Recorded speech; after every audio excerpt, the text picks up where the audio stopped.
मेरे सभी पूर्वजों को मेरा सादर। ओम श्री गणेश देवताय नमः। ओम श्री कुल देवताय नमः। ओम श्री गुरु देवताय नमः। ओम सर्वश्री इष्ट देवताय नमः। शिव शरण दोस्तों, मैं हूँ कड़प्पा। आपके सामने फिर से हाजिर हूँ। मेरे धर्म कर्म चैनल में आपका स्वागत है दोस्तों। दोस्तों, दिन नक्षत्र तिथि योग और कर्म, इन 5 अंगों से बनता है पंचांग। और रोज संकल्प छोड़कर पूजा करने से, पंचांग बोलने या सुनने से नाना सिद्धियां आपको प्राप्त होने की संभावना बढ़ती है। क्योंकि तिथि हमें वैभव देती है, वार हमारी आयु बढ़ाता है, नक्षत्र हमारे सभी पापों को नष्ट करता है, योग हमें जुदाई से बचाता है, और करण हमारी सारी मनोकामनाएं पूरी करता है। लेकिन इसके लिए हमें शास्त्र शुद्ध स्वधर्म का पालन करना चाहिए, अंतःकरण शुद्ध करना चाहिए। वास्तु दोष अगर है तो उसे हमें नष्ट करना चाहिए।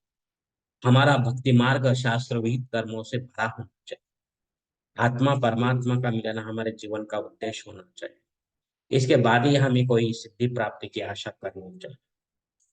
दोस्तों, अब आपको पंचांग आज का सुनाने जा रहा हूँ।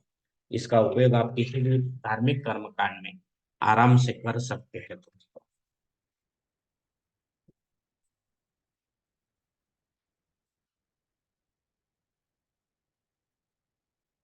दोस्तों, आज तारीख 2 फरवरी 2024, शालिवान शक 1945, संवत्सर शोभन, आयन उत्तर, ऋतु हेमंत, चंद्रमास पौष, पक्ष कृष्ण, तिथि दोस्तों आज की सप्तमी तिथि है। दोपहर 4:03 के बाद अष्टमी तिथि शुरू होगी। वार शुक्रवार है दोस्तों। नक्षत्र दोस्तों स्वाति नक्षत्र है। कल सुबह 5:57 के बाद विशाखा नक्षत्र शुरू होगा। योग दोस्तों शूल योग है। दोपहर 12:54 के बाद गंड योग शुरू होगा। करण दोस्तों आज का बहु करण है। दोपहर 4:03 के बाद बालव करण शुरू होगा, और कल सुबह 4:48 के बाद गौलव करण शुरू होगा दोस्तों।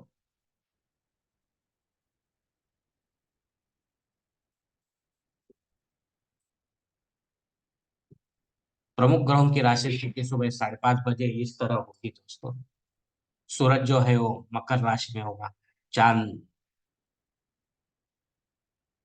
तुला राशि में होगा, तुला राशि में। गुरु मेष राशि में, और शनिदेव अपने कुंभ राशि में हो। बंबई क्षेत्र में सूरज का आगमन और निगमन कुछ इस तरह होगा दोस्तों। आगमन जो है सुबह 7:14 पर होगा, और आगमन निगमन जो है शाम को 6:31 पर होगा दोस्तों।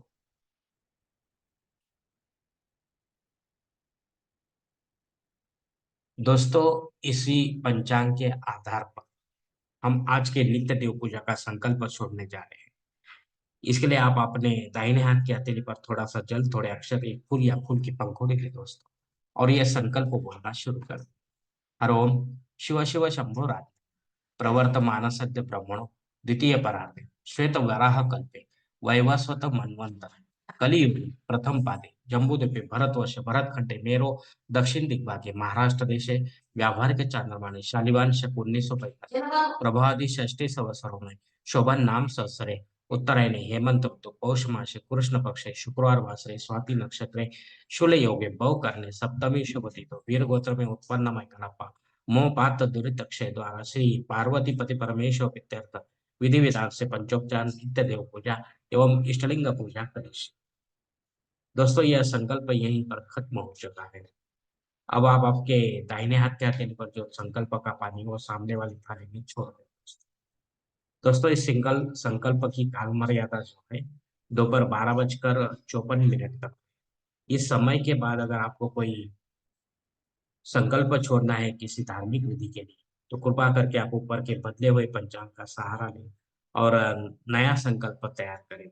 उस संकल्प में आप करने जा रहे हो उस विधि का उल्लेख अवश्य करें।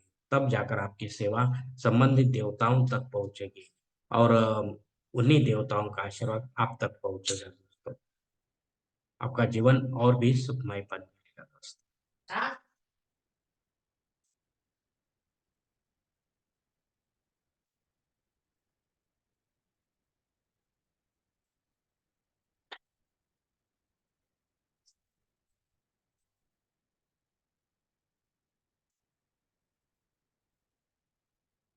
दोस्तों इसके बाद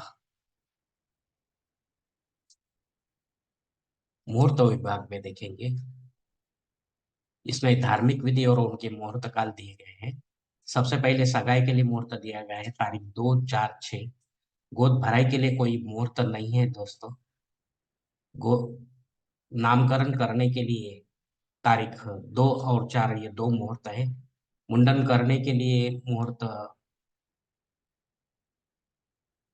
2 तारीख है दोस्तों। गृह प्रवेश करने के लिए तारीख 2 है।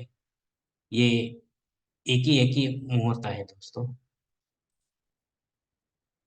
उसके बाद दूसरे भाग में मुहूर्त के जनेऊ संस्कार के लिए मुहूर्त इस मास में नहीं है दोस्तों। शादी ब्याह के लिए मुहूर्त है तारीख 2, 4, 6। वास्तु शांति के लिए मुहूर्त है तारीख 2। भूमि पूजन तथा पाया भरण के लिए मुहूर्त है तारीख 7।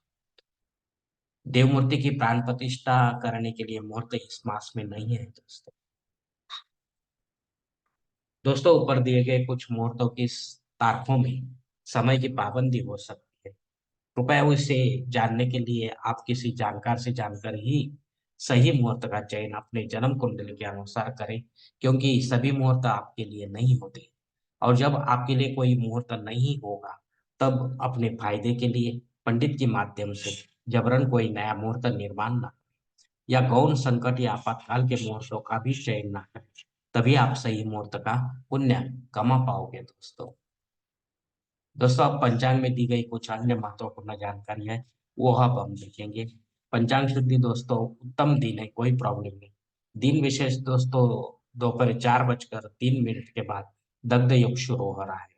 इस दग्ध योग में जो भी बालक जन्म लेता है उसकी शांति 12वें दिन ही करनी पड़ती है तत्काल से, क्योंकि उसके बाद मुहूर्त नहीं मिलता है। बनाना निकालना पड़ता है, क्योंकि पंचांग में, जुना पंचांग में इसका उल्लेख नहीं होता है तो ये कर्मकांड आपको पंडित के माध्यम से अपने घर पर ही करना है। इसके बाद कालाष्टमी है दोस्तों।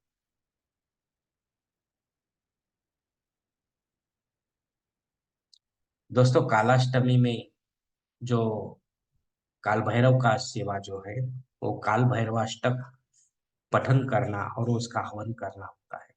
उनका दर्शन मंदिर में जाकर लेना होता है। अगर नहीं ले सकते तो घर पर ही ये होम यज्ञ आप कर सकते हैं। अगर आप पहले कभी किया है आपने तो ही, नया रूप से इस समय तो नहीं कर पाओगे, क्योंकि अग्नि धरती पर हाजिर नहीं है। राहु काल दोपहर मतलब सुबह 10:30 बजे से लेकर 12 बजे तक है। इस काल में अगर आपका कोई काम नहीं बनता है तो कृपा करके आप और कोई समय में उसे पूरा करने की कोशिश करो, हो सकता है आपका काम पूरा हो जाए दोस्तों। दोस्तों संकल्प के साथ की गई जो पूजा होती है वो 100% और जल्द फलदायी होती है, क्योंकि हम ही होते हैं ऐसे धार्मिक कर्म कांडों के कर्ता धर्ता। हम ही होते हैं हमारे जीवन को बनाने और बिगाड़ने। अगर आप मेरे विचार से सहमत है तो कृपा करके मेरा धर्म कर्म चैनल सब्सक्राइब करो, लाइक करो, आपकी फैमिली और दोस्त परिवार के साथ शेयर करो, और कमेंट्स बॉक्स में आप अपना कमेंट जरूर दे दो।